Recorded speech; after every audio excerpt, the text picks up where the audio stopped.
কেমন আছো তোমরা? সবাই ভালো আছো তো? আমি ভালো আছি।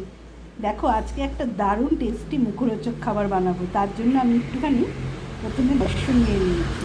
আর এটা না একটু গাঢ় করে গুলবো, খুব বেশি পাতলা হবে না। তোমরা সেইভাবেই জলটা দেবে। আর একটু এরকমভাবে গোল গোল ঘুরিয়ে চামচটাকে বেসনটাকে গুললে বেসনটা খুব ভালো করে মেল্ট হয়ে যায়। খুব বেশি পাতলা করবে না, একটু ঘন ব্যাটার হবে। এরকমভাবে একটু ঘুরিয়ে ঘুরিয়ে করবে, এইভাবে করবে। ঠিক আছে, খুব ভালো করে মিক্স করে নেবে যাতে একটু বাবলসগুলো না থাকে। তারপরে এর মধ্যে দিয়ে দিচ্ছি একটু নুন, দিয়ে দিচ্ছি পরিমাণ মতো। তোমরা যতটা বেসন নেবে সেই আন্দাজে করবে। আর যেটা দেব সেটা হচ্ছে, এই দেখো, রসুন আর আদা গ্রেটারে ঘষে নিয়েছি। রসুন আর আদাটাকে লবণের সঙ্গে একসঙ্গে মিশিয়ে দিচ্ছি।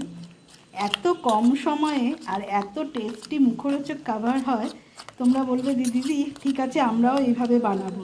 খুব ভালো করে মিশিয়ে নেবে। এরপর এর মধ্যে দিয়ে দেবো একটু গোলমরিচ গুঁড়ো। দেখো, একটু গোলমরিচ গুঁড়ো দিয়ে দিলাম, মিক্স করে দেবো। ব্যাটারটা দেখো এরকম ঠিক মোটা হয়েছে। আর সামান্য 1 চামচ জল দেবো, খুব বেশি না। 1 চামচ জল দিলাম যাতে আরেকটু মিক্স হয়ে যায়। আর বেসনটা এইভাবে ব্যাটারটা হয়ে গেলে না, অন্তত 15 মিনিট ঢেকে রেখে দেবে। তাহলে বেসনের যে বাবলসগুলো আছে এগুলো ভিজে যাবে। পরে আবার এইভাবে চামচ দিয়ে নাড়লে তাহলে ওটা একদম মিশে যাবে আর বেসনটা একটু ফুলে উঠবে। আর তোমরা যদি চাও এর মধ্যে একটুখানি সামান্য পরিমাণ খাবার সোডা দিতে পারো, কিন্তু আমি দিচ্ছি না। আমি খুব নর্মাল জিনিসই পছন্দ করি, সেই জন্য আমি এইভাবেই করে এবার একটু ঢাকা দিয়ে রাখবো 15 মিনিট। আর এদিকে দেখো, আলুগুলো খুব পাতলা পাতলা করে কেটেছি, দেখেছো? গোল গোল আর খোসা সমেত কেটে এইভাবে ভালো করে আলুগুলোকে একটা টিস্যু দিয়ে মুছে শুকনো করে রেখে দিয়েছি। পুরা কড়াই বসিয়ে দিয়েছি। আর অবশ্যই এটা সর্ষের তেল দিয়ে করবেন। সর্ষের তেল দিয়ে করলে না এটা দারুণ টেস্ট লাগে খেতে। দেখুন বন্ধুরা, 15 মিনিট হয়ে গেছে। দেখুন ব্যাটারের টেক্সচারটা ঠিক এরকম ঘন হবে। আর আদা রসুনটা কিন্তু অবশ্যই আপনারা দেবেন, তাহলে কিন্তু খেতে এটা বেশি টেস্ট লাগে। আর আমি যে আলুগুলো কেটে রেখেছি গোল গোল পাতলা পাতলা করে, এবার এই ব্যাটারের মধ্যে এটা ডুবিয়ে দেব।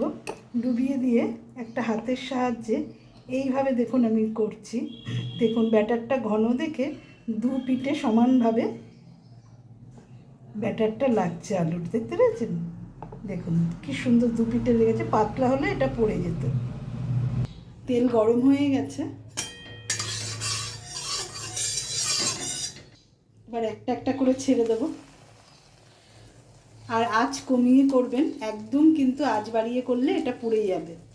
দেখুন বন্ধুরা, আমি এরকম 3টে করে দিয়ে দিয়েছি।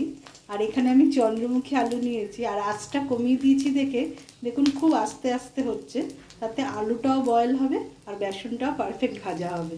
পুরোটা হওয়ার আগেই যখন একটু রং ধরতে শুরু করবে তখন এক পিঠ আগে উল্টে দেবেন। দেখুন আমি উল্টে দিচ্ছি, কি সুন্দর কালারটা হয়েছে। এটা পরে আবার আর এক পিঠ ভেজে নেব।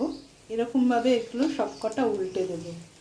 কম রং ধরতে ধরতেই একবার উল্টে দেবো, তাহলে ওই পিঠটাও বেশ ভালো করে আলুটা সেদ্ধ হয়ে যাবে এবং খেতে তাহলে বেশি টেস্ট লাগবে। আমি আঁচ কমিয়ে দিয়েছি দেখে তাই এরকম সুন্দরভাবে হচ্ছে। এটা যদি আঁচ বাড়িয়ে দিতেন না, খুব তাড়াতাড়ি এই অংশটা লাল হয়ে যেত, ভেতরটা কাঁচা থেকে যেত।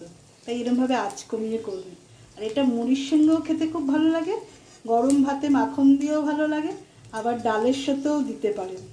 একদিন করে দেখবেন বন্ধুরা।